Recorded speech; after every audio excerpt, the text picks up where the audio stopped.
Okay, we are at case number 2. This is a case of Krystal Mitchell. And unfortunately, we don't have Mom because she's got a cold. And so we can't do any mom sayings. And we're having to do it remotely like we discussed in episode 1 because, life took unexpected twists and turns and we were not able to record in person. But hopefully the sound is sufficient. I think we'll have a great case in this next one and some useful tips. But go ahead and introduce yourself. I'll introduce myself, and then I've got some exciting news. Oh, well, I'm Elena. And I'm Sherry. And I am... Sorry. Done. I was just about to say I'm the little sister as you pulled a big sister move. Well, normally you say I'm Elena, and then I move on. I always have something else to say. Well, but being the little sister, I don't get to say anything between you and Mom. And being older, I must have forgotten that you always have something to say after. Now, here's the exciting news. By the time people hear these episodes, our t-shirts for sure will be live on the website. So, the good news is, and let me show you, I got this idea from one of my clients, and he suggested that we work with, it's my Dragon Mane clients, and he wanted to do other t-shirts besides the year, t-shirts we have each year. And let me move this down. And so I found a company that does print on demand. And I was going to originally start with our one t-shirt, which is our tagline, be smart, be rude, and don't be a victim. But the way it's set up, I was actually able to get 4 shirts developed. So we'll have the be smart, be rude, don't be a victim, which is what we're wearing now. And it's very soft fabric. It's wonderful. And then I was able to create the mannequin t-shirt. What does that say? Let me pull it up. Mannequin. It's like a dictionary entry, what everyone thinks it is when they see a dead body. And the reason I put that on there is because they always think it's a mannequin. And anytime we're doing a case, I'm like, it's never a mannequin ever. So I decided to make a t-shirt. Just like that last one, they thought it was a doll. Exactly. And the brain doesn't expect to see a dead body. And then I did basically a detective in the pink and in the gray. So $25, $5 shipping, flat rate. Yeah, and this supports the show, the podcast. And by the way, was that the website? Yeah, that's our website. Oh, yeah. Are you telling me that you? I didn't know. Huh? So you've not seen our website? Not the new one. Oh, well, yeah. Updated. I didn't know that a drink fund. Yeah, I added our new pictures. And I love. Yeah, and I added so our website is outlineofamurder.com or Outline of a Murder podcast. And so we had our pictures redone August, I think. And so I added those new ones to our website. And now our merch, of course, will be at the top. We're going to have some stickers as well. But yeah, I think our pictures turned out wonderful and look really good. We have the perfect glares in that other picture. Like we were talking about in the last episode. If you want to see what unapproachable looks like, just go to our website. It's right there. Or especially Mom. Nail it. She looks like so disapproving. Like we're like, don't approach me. And she's like, not only don't approach me, but I actually don't approve of you. So we just stay. And my sister is so beautiful. You'll have to go check it out. Yeah, let's encourage that. My sister is beautiful as well. And then we'll have I've got a new graphic for our podcast developed as well. So that will be going live soon. And by the way, for our listeners, before we get started on the podcast, itself, or the case itself, I did a Facebook Live recently on the topic of it was no shortcuts. I did 3 cases where the victims took shortcuts and ended up dead. And so that's a bonus episode on our podcast. And I'll probably do more Facebook Live. So make sure you follow us on Facebook at Outline of a Murder. Instagram is the same. And it was very interesting. And so I'll grab the audio of that and get it uploaded probably before these episodes drop. So by the time you hear this, hopefully you've already listened to that case. There's some really good safety information in there as well. All right. So without further ado, let's start this case. And in fact, I need to bring up the podcast on this. This case is a little bit different. While I'm bringing up the podcast, it's updating my library, of course. Like I want it to update my library in the middle of our podcast here, but this one is unusual in the fact that there were no red flags whatsoever. And the reason there were no flags is because there was not enough time for there to be red flags. And I first heard this on Anatomy of Murder podcast. It's a phenomenal podcast. And the episode is called The Snake. So I'm looking here on this, trying to get it pulled up. It is I must have missed it. From September 6, 2022, Anatomy of a Murder. Great podcast where I found it. Let's hear a snippet of the podcast directly from the mother of the victim, and then I'll get into the case. For this case, we spoke with Josephine Wenzel about her daughter, Krystal Mitchell. There was one thing that she did that really stood out for me that, I knew her heart when she was a young girl in high school. She came home one day and she said, "Mom, can you take me to the store?" And she went and emptied out her piggy bank. And she said, "There's a girl that comes to school and she doesn't join in gym because she doesn't have tennis shoes. And I'd like to buy her one."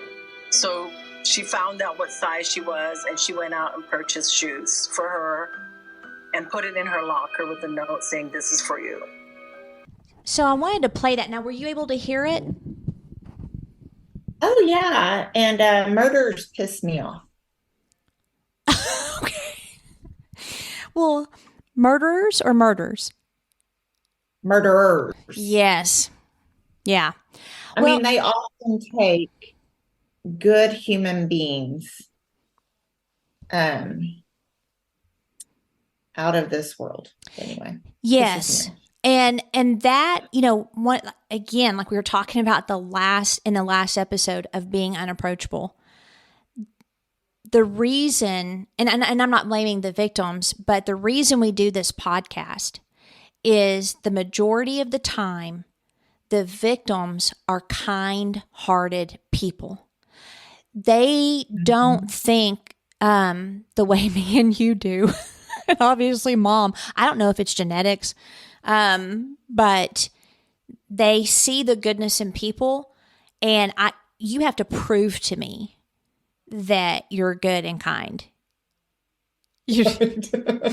I don't take your word for it. And so that's why we do this podcast, especially for those of us or those that are listening that are the good and the kind. And Krystal was. I mean, she went on to describe her.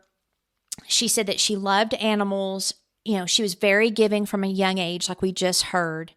Whenever she found out someone was, lacking something they needed, or, their family was poor, she would always want to help, always want to, get the things that they needed. She was also, her mom said, an ultimate perfectionist. So, I mean, if it wasn't going to be her best, she was not interested in doing it at all. And one time her mom said she made a B+ and her entire world imploded.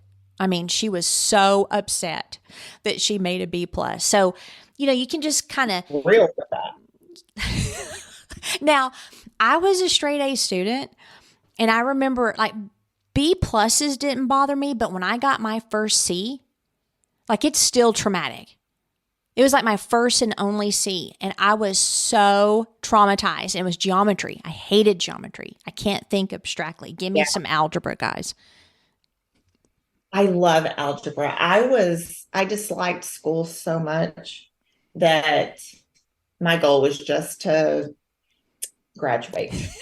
So I frequented the C bus. I frequented the C bus.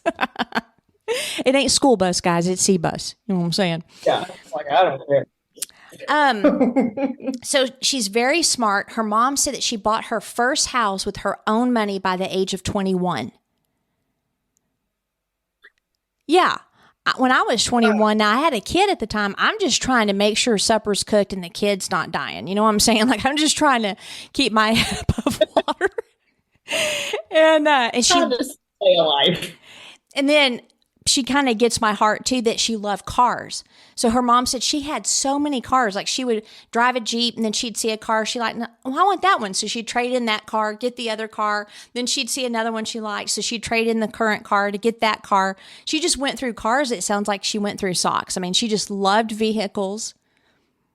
What was her profession? Well, at the time, I don't know. I know her mother said she couldn't keep track of her cars, but at the time of her murder, she was like a property manager at an apartment building.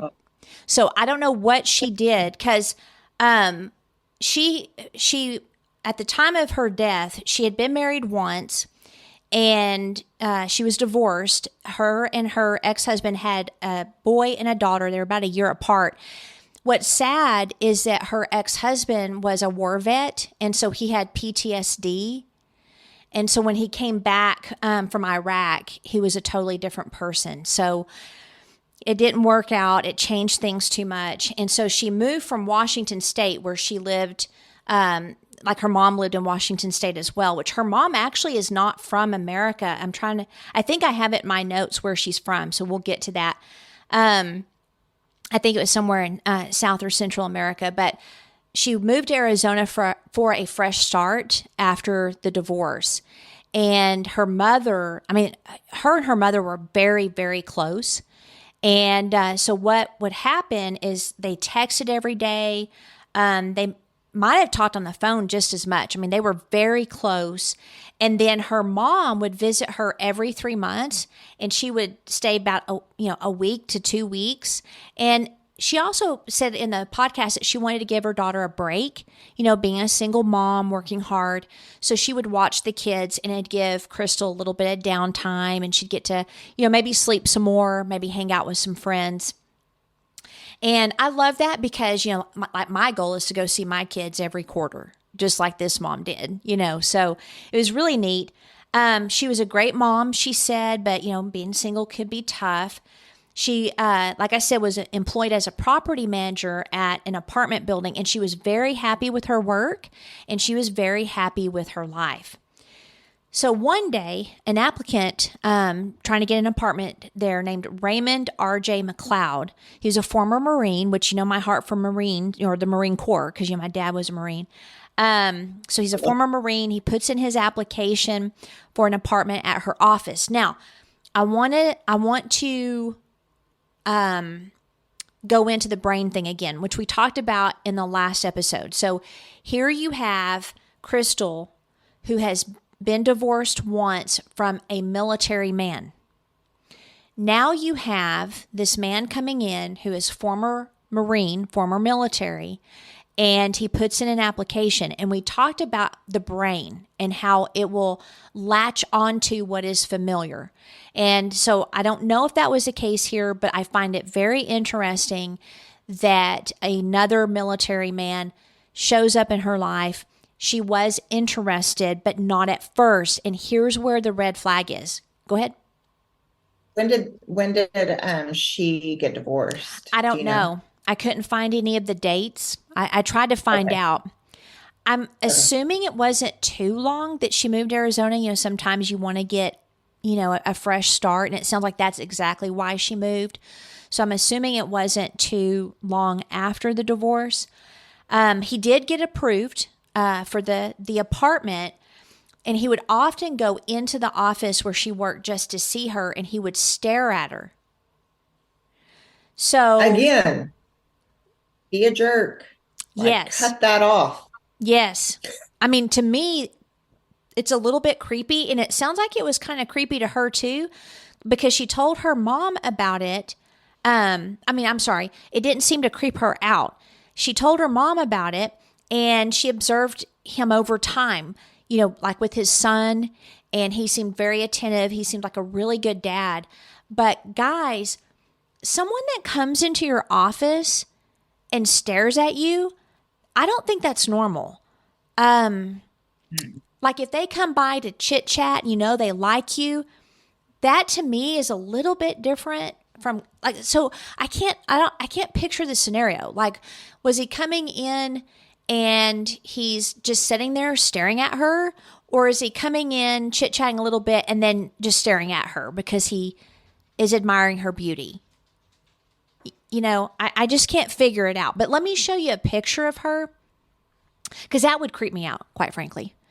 This is her. Very gorgeous. And then this is her with her little kiddos. Oh. And then this is her with her mom. So again, very family oriented. She noticed how well he treated his own children. So that tells me more than likely she's one of those sweethearts, one of those kind-hearted people. And she did like how, he interacted with his kid. And then what is also interesting is her mom, one of the core values her mom installed in her was find someone who cares for his children. So that is interesting, because your core values that can be strengths can also put you in danger. And so be aware of that, because again, it's like if you see someone that's doting on his son and your mom's, find someone that cares for their kids, you're going to think that means that person is a good person because of how they interact with their kids, when actually that doesn't mean anything at all. Yeah. Now, RJ McLeod, he grew up in Scottsdale, Arizona, and he joined the Marines. He got married. He had a child. He was divorced too. So now you have that common ground. It's a rapport builder that happens. It doesn't matter who it is. If there's any commonality, you're going to feel a connection. They hit it off. She did agree to go on a date. I don't know the timeline, but I do know that they were barely dating. So I don't even know if they were exclusive at the time of the crime. It sounds like something that was just getting started. So Josephine, the mother, said that her daughter told her that McLeod wanted to make them exclusive immediately, but Krystal was a little more gun shy, and so she was wanting to go slower. That is a red flag.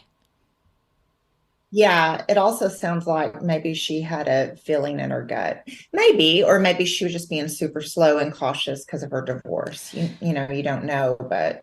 Or even both. From what I could tell, it didn't seem like she was creeped out with them, but we have seen over and over from season 1 that one of the huge red flags is one of the persons wanting to go super fast in the relationship. Yep. Okay. Yep. Okay. Now I wish, so when he applied for the apartment, he only had to do a credit check. I wish they would have done a background check, because she would have seen that he was in some legal trouble, which we'll get to in a second. Now. And can I just say about a background check, they're actually easy and inexpensive to do. Just FYI. To me, there's no reason not to do one nowadays. You know what I mean? Like, you can do it online. They're inexpensive. I think especially if you're going to do what Krystal did, and that is go on a trip with this guy. And yes, and that to me is a huge no-no. Again, it's early in the relationship, and she invited him on a trip to San Diego. Yeah, and it's unfortunate that that's a recommendation, but again, nowadays, especially especially if something feels off or you have a gut feeling, I mean, you can't dismiss your gut. You just can't. They're pretty spot on. I would suggest that you do a background check before you go on a trip. I don't know. Agreed. You know, Especially if you don't feel. yeah.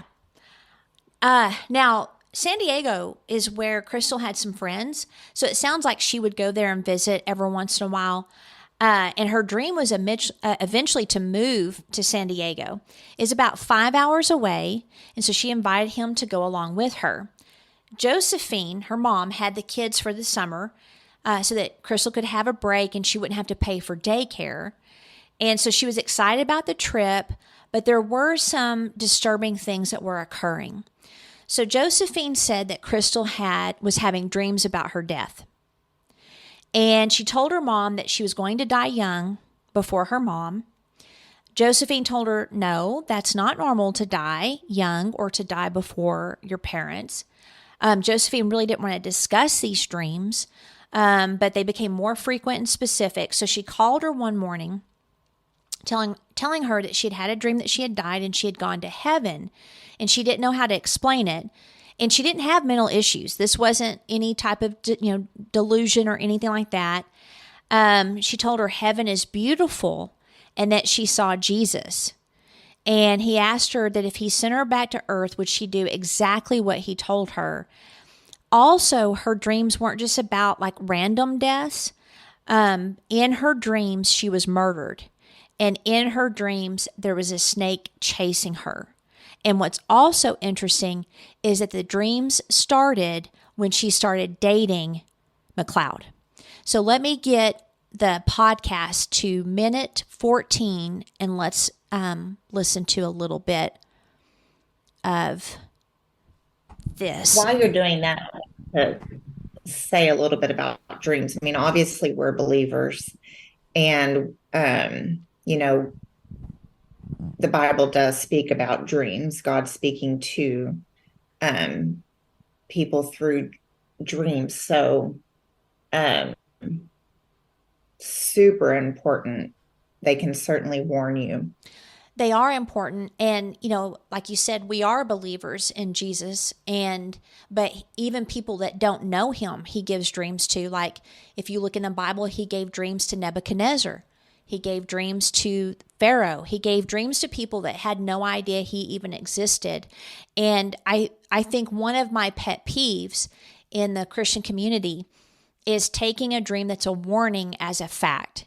So, when he gives you dreams and they're warnings, that's to try to prevent something from happening or to give you the answer before you go through whatever you're about to go through. They're not like, hey, this is going to happen to you and it's in stone. And so with her, it sounds like she took these dreams as fact that she was going to die, when I wish she would have asked, why am I having these dreams? Like, don't finish God's sentences. Why am I having these dreams? And then allow him to reveal to her, they started once you started dating McLeod and you need to get away. Like, that's what I feel. And not only, I also want to say that not every single dream that you have is from the Lord. Exactly.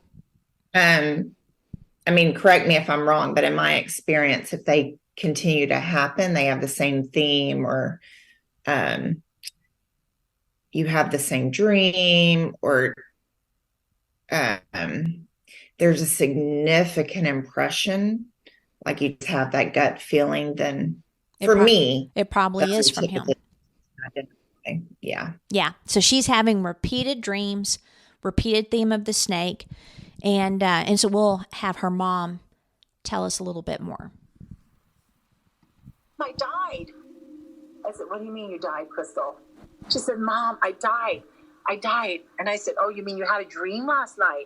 She said, no, Mom, in my office, I died.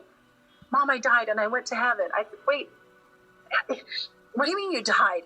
Mom, I can't explain to you. I don't know how I died. I died. I asked Josephine, well, was there any issue with your daughter? Was she suffering from any sort of, mental health issues or depression that might make this manifest that way. And she made it very clear. She said, absolutely no. Like, that is not my daughter at all. Like, she was like doing just great. Heaven is so beautiful, Mom. It's so beautiful. It's as bright as the sun, but the light doesn't hurt your eyes. It's so beautiful, Mom. And then her voice changed a notch. Never before have I heard her voice change a notch. Mom, I saw Jesus. And Jesus said, Krystal, if I send you back to earth, would you do exactly as I tell you? She said, yes, Lord, I will. I said, what is that? What do you think that is? She says, I don't know, but I'm sure I'll find out. And here's the thing. Those dreams she was having, they weren't just about death. They were specific about being murdered. And they started right around the time that she started dating RJ. She had a dream, and her dream was that a snake as big as the house was chasing her and trying to kill her. And so I told her, hey, well, I'll pray against it. We prayed, and, whatever that was to go away. The next day she called me up. She goes, Mom, remember that dream I had of that snake? And I said, yeah. She said, I had that dream again last night, and the snake's head was cut off, but his body was still alive. He was still trying to kill me. And so we prayed again. And she goes on to say that her daughter was very prophetic. So for people that maybe, haven't heard of these things, or, it's like, what, you're praying against it. Like, what does that mean?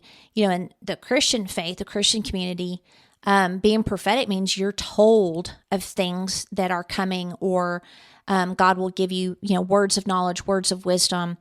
And so them coming against it means that they prayed against any plans that the enemy might have had that was being represented as a snake, which we all know that a serpent is what, tempted Adam and Eve. And so you typically think about Satan, the devil. And so it sounds like they were being proactive, but at the same time, it sounds like she was really believing the dreams and that she was going to be murdered. And I thought it was also interesting that the snake was as big as a house, because let me show you a picture of McLeod. Let's see here. This is him. So he's really big. He's short and stocky, but he's a muscle builder and, weight trainer. And so he was definitely a meathead, I guess you would say. And I don't think attractive at all, but whatever. No, and yuck on those types of pictures annoy the crap out of me. Me too. So, they go on this trip. 24 hours in, Josephine started feeling uneasy, but she didn't know why. Like, it didn't make sense why she was feeling uneasy, but she felt like something was wrong. And she felt super weird. She said, like, her spirit was half in her body. And those were her words. And she felt like something was missing.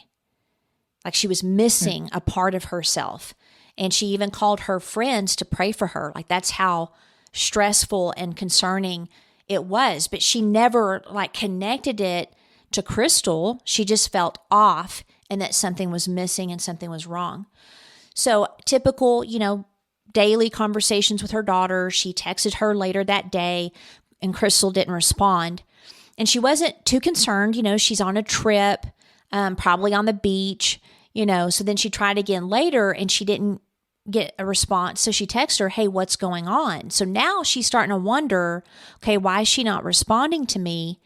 And then she called her and there was no answer. And so now she knew something was wrong, because if she had the kids and she called Krystal answered, because something might be wrong with the children. And so, when she didn't, she was like, okay, there's something going on. So she then contacted Krystal's friend, and I believe her name's Diana, and I think it was the one she had gone to see, but I'm not sure. I wasn't able to tie Diana to being the friend in San Diego or a different friend who maybe she thought had heard from her, but I think it's the one that was in San Diego. Makes sense. And so she told her, she's probably on the beach having a good time. And but Josephine knew, and she wouldn't stop talking about it. Like, she's telling her husband, something's wrong. I know something's wrong. And they're all like, no, it's fine. Well, in the midst of all of this, they get a phone call, and it's an area. Well, they had missed a phone call from an 619 area code, which is the San Diego area code. And her husband called the number back. And so at this point, Josephine's at a heightened alertness. She's concerned. She's watching her husband closely while he's on the phone, and she heard him say, "What morgue is she in?"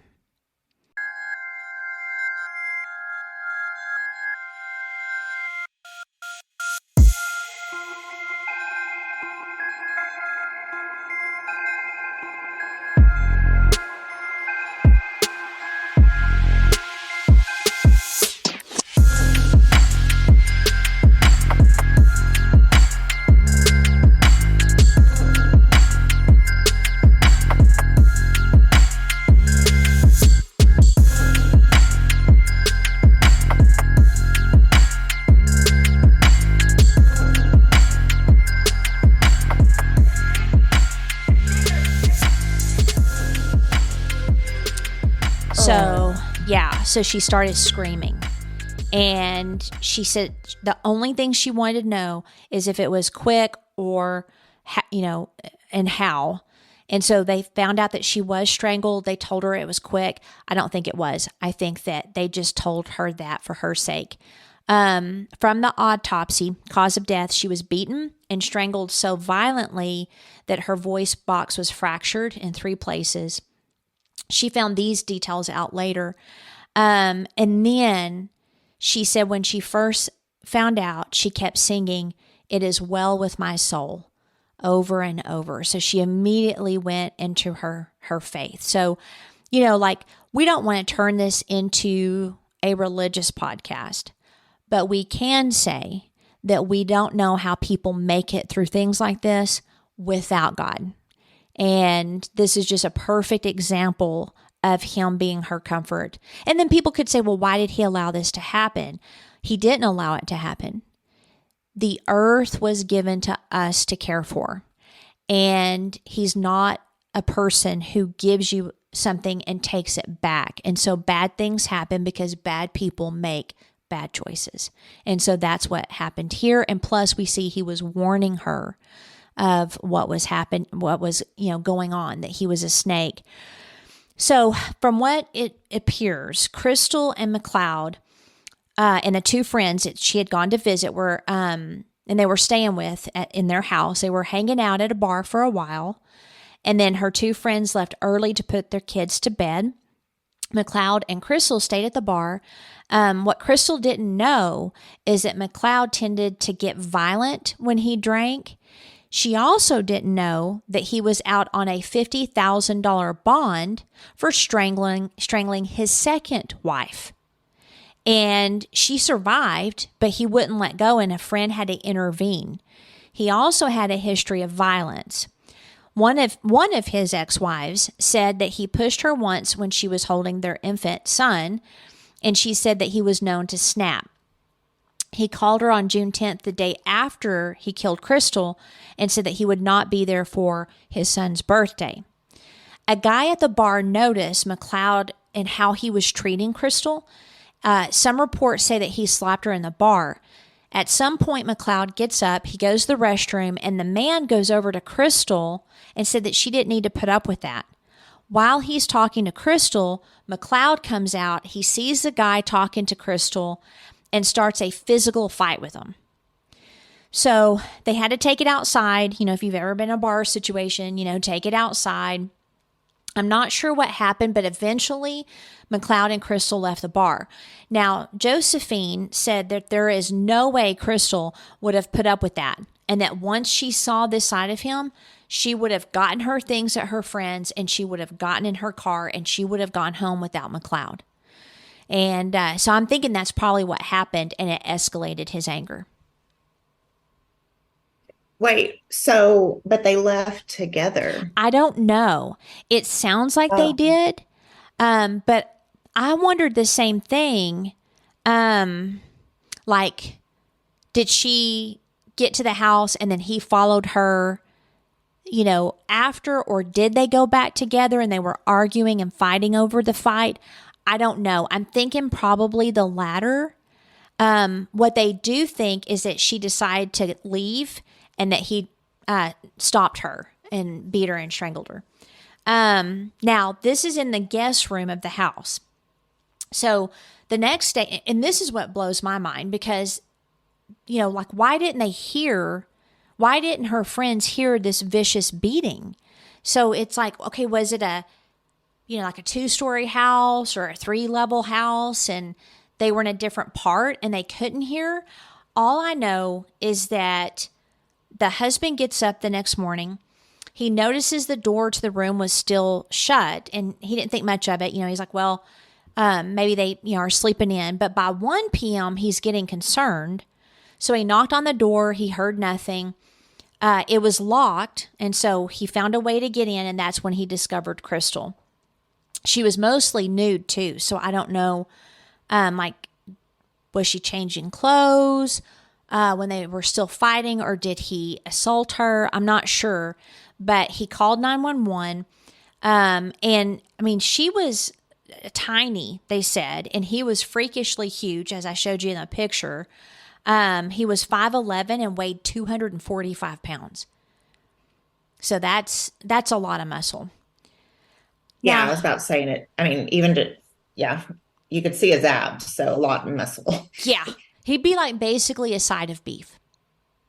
Who I think of is actually my daughter-in-law's brother.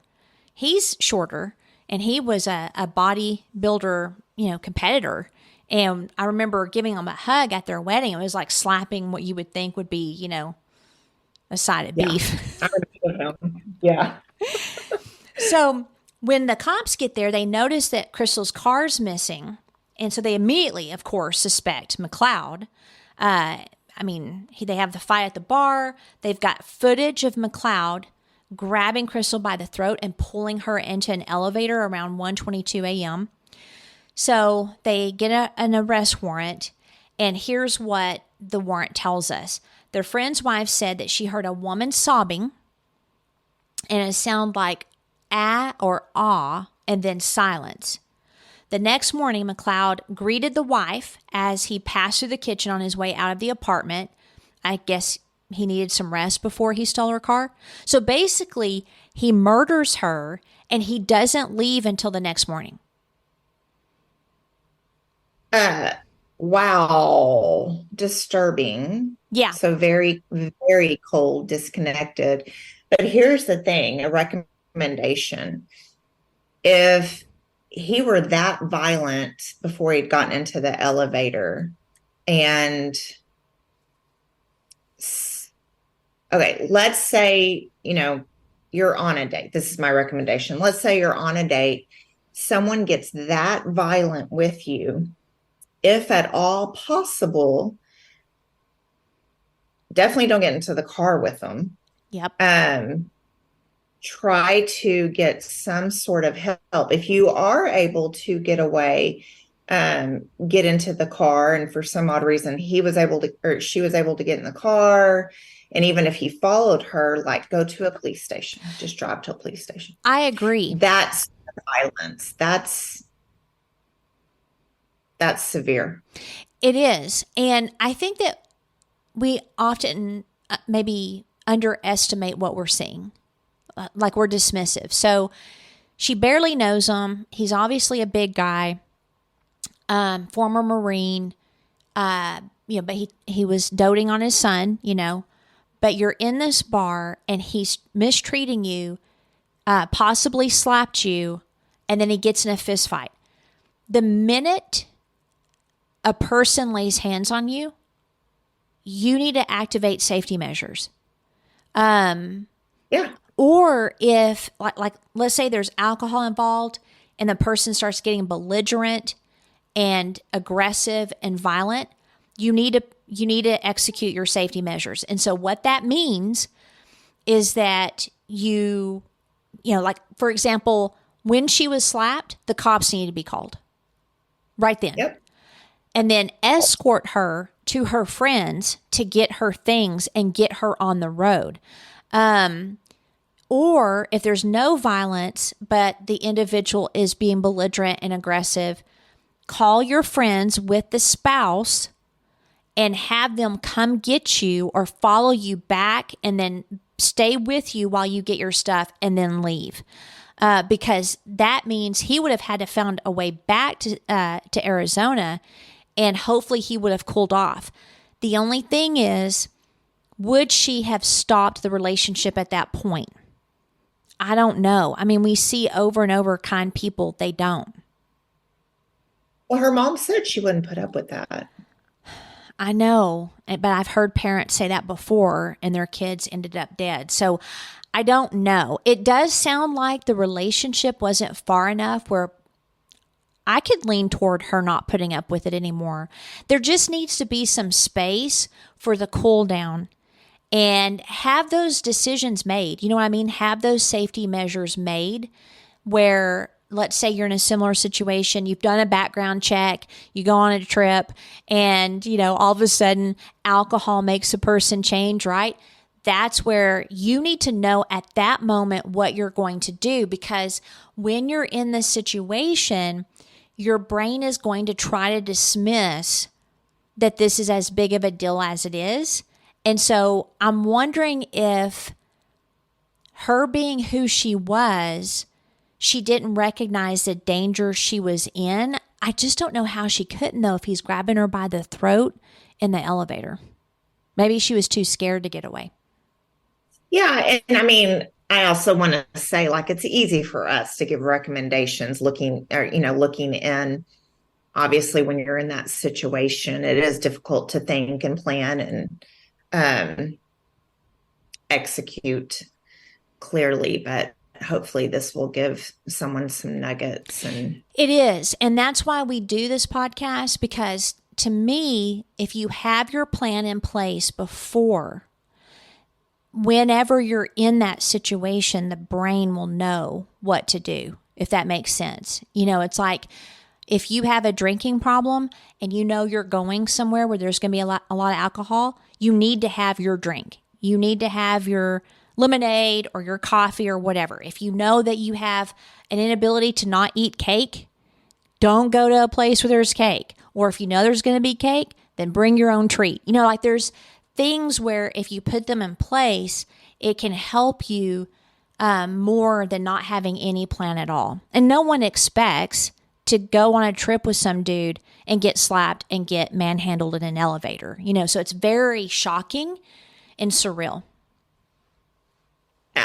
Also, if you had mentioned that you didn't know if she would end it, like if they had gotten back to Arizona and ended it. And I just want to stress, especially to women, know your value, know your worth.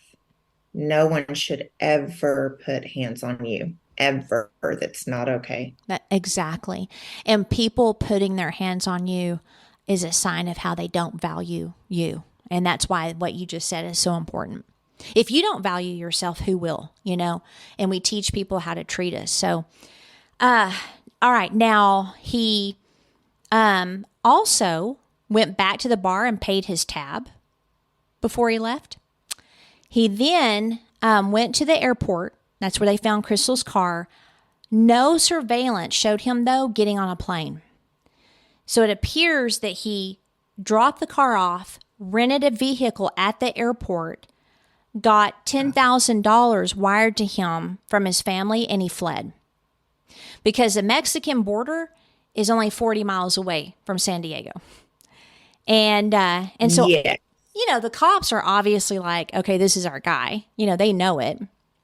And they knew he was running. There was no warrant. No one said he was guilty. Now, here's what's cool. Josephine, the mom, had been a detective for 8 years in Guam before she moved to the United States. Whoa. Yeah. That's awesome. So 6 of those 8 years, her job was hunting down fugitives. I love that. And she has captured some escaped prisoners that no one knew were even gone. So let me get to those minutes in the podcast and play it. It's an amazing story. He messed with the wrong And that's also, mom. Again, being believers, we often see, what do you call it? Like just that, I don't know, Sherry, what do you call it? Just those things kind of lining up and being put in place. Yep. It's almost like, you're equipped through life and you don't realize you've been equipped for what you're going through until later. Yeah. Yeah. Okay, so here we go. Going to find McLeod. The marshal said, you know, Josephine, I don't want to tell you this, but you need to know that people can get lost. The marshals were telling her, listen, you need to coordinate with the local law enforcement, the detectives that are in charge of your daughter's case. You are to communicate directly to the police department. Communicate with your detective. But there is something that you all need to know about Josephine. She was a detective. You messed with the wrong mother. Towards the end of my career, I ended up being runner-up to Police Officer of the Year, and that was for capturing 4 escaped murderers that the prison didn't know escape. And, you know, I love this story, Scott, because, again, it's like something you just can't make it up. You know, it is one of those nights that there was a typhoon, you know, as some of us have and some of us, most of us don't, coming into Guam. And so just picture what that's like. You know, the streets are just dead quiet. Everyone is trying to make sure that they're somewhere safe. Law enforcement is still out there to make sure that they can help assist people that need to get inside. And that's when Josephine is out there when this happens next. We're in an unmarked car at a traffic light, and the car in front of us ran the red light. Nobody was on the road. The flood was coming in, rain was happening, everything was falling. I partnered up with someone. He was driving, and I told him, let's pull them over. He says, no, it's typhoon. I said, what are they doing out here? And so when we pulled him over, we walked up to the car, and the driver was a lady. She got out of the car, ran towards our police car, and started talking to my partner. And Josephine thought for a second, why is she doing that? Maybe, perhaps, she doesn't want us to approach the car. Maybe she's trying to just handle it with us and let the car go. I walked up to the car, and there were 3 grown men sitting in the back, all wearing fatigues. And there was one guy in the front, but he had his back to me. He wasn't showing his face. Until one of the men turned around and said something to her that would change this story for the better. And all of a sudden, the guy in the front turned around and said, Josephine, please don't send us back to jail. And I realized this prisoner's last name was Galang, and I realized he just got sentenced to life for murder. Josephine really showed her savviness here. You know, there wasn't this shootout or anything, and she kind of just was like, yeah, let me just head back to my car, and kind of left him there. And during that time, the power was out. We only had 1 radio station for the whole entire island, which meant we had to compete with fire, ambulance, and everybody else. And so I told him, I said, well, don't worry about it. You know, it was a really scary situation because, you know, we need to react. You know, they had guns. We would have all been dead probably. But I said, okay. He says, please let us go. We're just going back. We just came out for a little bit. We're going back. We're headed back there. And I said, okay, no problem. Just hang tight. You guys stay in here. Okay, I'll be right back. And I went to the car. I didn't want to alert my partner because, you know, like I said, I didn't know if they were armed or anything. So what I did was I just slid into the car, and he saw me lay down on the front seat, pick up a microphone, and I was like, code 4, you know, and I started calling in. I said, I need assistance. We have escaped prisoners here. Isn't that crazy? So she gets them, like they obviously capture the prisoners. This lady is sharp. I mean, first of all, why is there a car out in the middle of a typhoon? And then why is this chick run into our car? Why is this guy not, you know? And then Miss Josephine, can you not send us back? We're going back. We just need it out for a little bit. Absolutely. Okay. Yeah, you know. I'll be right back. Exactly. So obviously she is awesome and sharp. So she was determined to get McLeod before she died. So she became the squeaky wheel. She pushed the authorities to put McLeod on the 15 most wanted U.S. Marshals list, because the U.S. Marshals, that's what they do. They go to other countries to get fugitives. And so she kept pushing them. She wrote the president, the Pentagon, the attorney general, 2 lawyers to Congress. After the second letter, they told her to please stop, and they're going to put them on the list. So they did. And there was a $50,000 reward for his capture, which was the highest in the history of the 15 most wanted on the U.S. Marshals list. So That's great.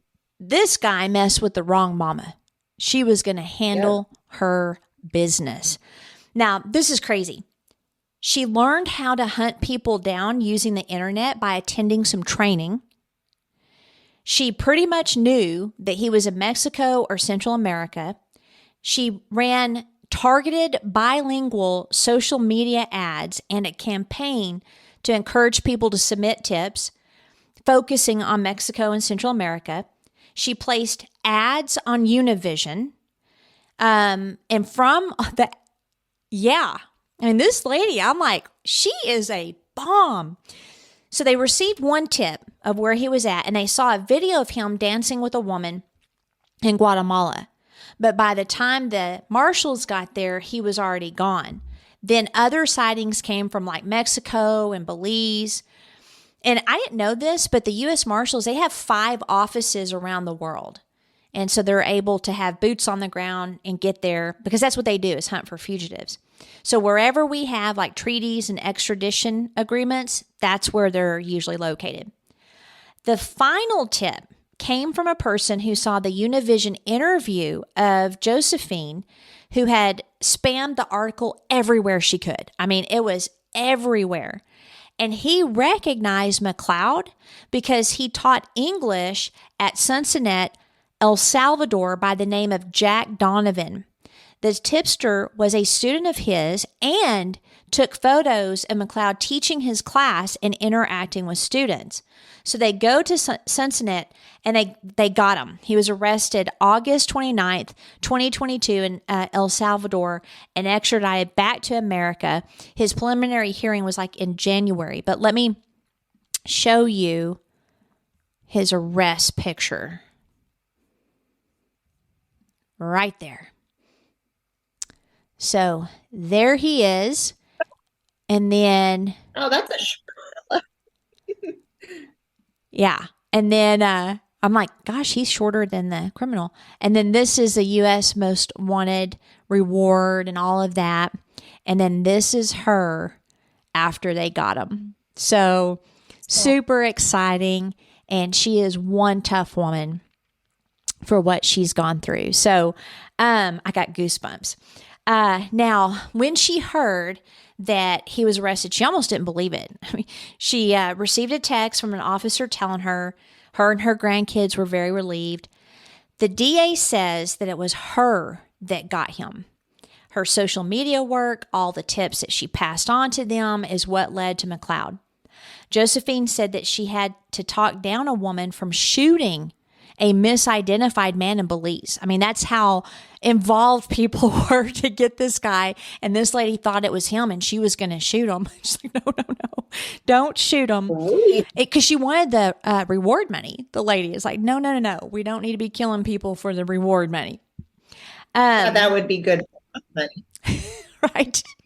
She said that she would have hunted for him physically herself versus internet, but she had her grandkids, so she couldn't leave them behind. So she formed an organization called Angels of Justice to help other families while McLeod was still on the run. So I'd highly recommend going to her website.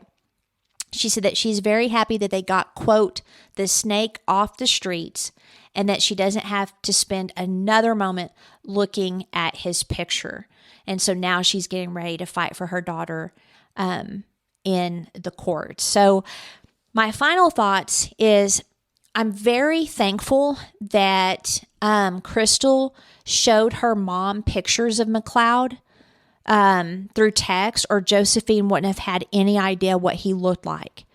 So I think that's just a good personal practice to do, is make sure someone knows who you're seeing. And I mean, how many cases or how many times have we heard that someone's dating someone, but we never see them? It's almost like, at the beginning stages, people aren't going to send a picture out to just of anybody they're dating, but I highly recommend that you do that. Yeah, I think it's more common nowadays.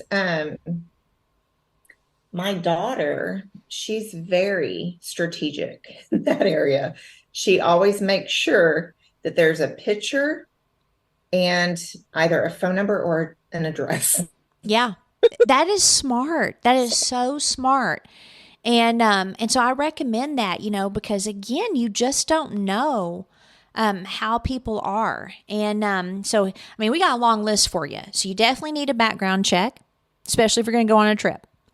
And then have that picture, have that address, have that phone number, get it to someone you trust, whether it's a parent or a friend, a sibling even. I have one more. I don't know if it's on, well, I think it's only on Apple phones that share your location. Our whole family does that. Yeah. And that's Uber. It is. And I know sometimes, kids don't want to do that with their parents, and I get that, but just choose someone else. That's a good point. You may not want your parents knowing where you're at, but at least a friend or, again, a sibling that you trust. That's a good idea. And I also, my kiddos, I assured them, like, I don't care where you are. I'm not going to get into your business, but should something occur, that's when it would be used. Oh, that's good. Yeah. So if you're a parent and you want to encourage your kid to do that, just give them that assurance and then keep it. Right. Keep your word. Yeah. Don't say, wow, you went to 5 bars last night. Were you driving drunk? Those are the things that you don't want to do. Or know that your kid went to a bar and is driving to the next one, then call the cops and let them know where they're at so they get a DUI. Like, those are things that will shut down that ability to know where your kids are. Do not go on trips with men you barely know. The only red flags showed up when they were on the trip and he was instantly violent. And I almost wonder if he had PTSD as well. Not saying that if you have PTSD that you are instantly violent, but just there is something that occurs where there can be a hyper, like vigilance or a hyper emotion or alertness and even anger as well. So, she really didn't know much about him except what he told her and his credit report. That was it. Beware of core values harming you, like we discussed. She liked the way he doted on her son because her mom, said find someone that treats their kids well. Plus, she had her own kids. So it's great advice, but it's not enough on its own. And then, like we discussed earlier, the police should have been called to the bar. I don't know why the bartender didn't call the cops. I don't know why the attendees didn't call the cops. Maybe people don't want to get involved. But if you see a man slapping a woman, someone needs to call the cops. If you see a man slapping a woman and then picking a fight with another person, someone needs to call the cops. And like we said, at the very least, call your friends and have them help you gather your stuff and get home. And then if you hear anyone sobbing in the middle of the night, you probably need to go check on them. So not blaming her friends. Again, you don't think your friend's being murdered. But I would be concerned if I heard someone crying. Like I would, and I've done it before, where I'll go to the door and ask if they're okay. And it was a new relationship. So it's okay to just make sure your friend is okay in that situation because you don't know that person. I think people don't want to butt in. They don't want to be that one friend that's being overly cautious. But just like we talked in the last episode where we're not approachable, be overly cautious. That's where the be smart comes in. It's like, if your friend normally doesn't come to your house and sob, and then she's dating this new guy, I'm thinking something is up, and that would probably be a clue to find out what's going on. Now, what could have happened, is they go to the door and they ask, hey, is everything okay? And he forces her to say yes. This is where you need to be rude. This is where it's like, you know what? Open the door. I want to make sure she's okay. Like, what's going on in there? Like, that's where you want to start getting aggressive. And if he won't open the door, you break the door down, if at all possible, or call 911. Like, it seems like in the cases we deal with, one of the things that occurs is there's delays.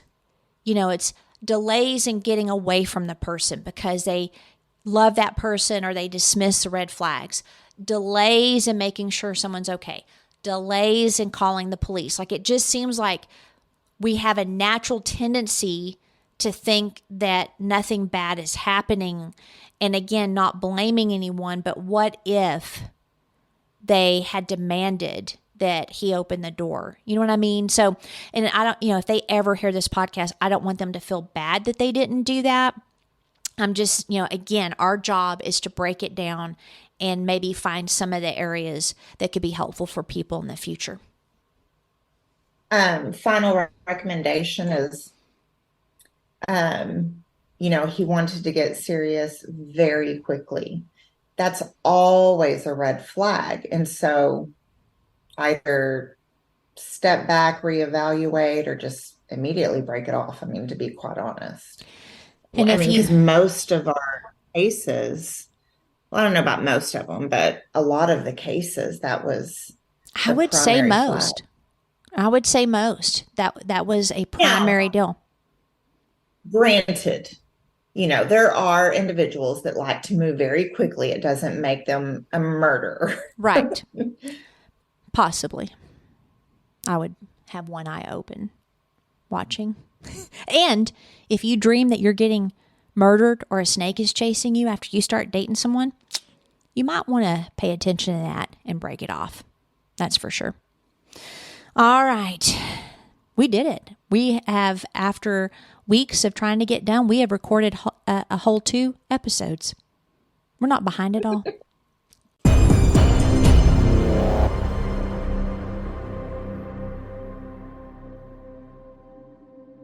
Outline of a Murder is a Mr. Joseph production. What do you think, Joseph?